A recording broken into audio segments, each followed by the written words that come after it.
তো ওনারা আমাকে শ্রমিক নেতৃবৃন্দ এবং ছাত্র নেতৃবৃন্দ আমাকে অনুরোধ জানিয়েছেন যে এইটা তুলে দেওয়ার জন্য। তো এইটা আমি তুলে দেওয়ার জন্য মাননীয় অর্থ উপদেষ্টার সঙ্গে করব এবং আমি এটা দায়িত্ব নিচ্ছি যে এটা আমি দায়িত্ব নিয়ে বলতেছি যে আমি এটা করতে সক্ষম হব। আরেকটা জিনিস হচ্ছে যে রেলের ওনারা যে বিদ্যমান যে সুবিধা দিয়ে আছে সেগুলো সব বহাল থাকবে। আগে থেকে চলে যেগুলো আসছে সেগুলোতে কোনো হবে না, পরিবর্তন হবে না। আমার সঙ্গে বিভিন্ন সময় দেখা করেছেন তাদের কিছু দাবি দাওয়া নিয়ে। এদের মধ্যে একটা দাবি ছিল যে রানিং স্টাফদের সুবিধাদের বিষয়ে।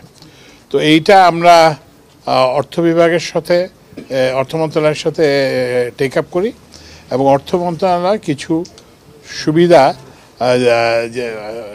দিয়েছেন। এরপরেও ওনাদের আরও কিছু দাবি আছে।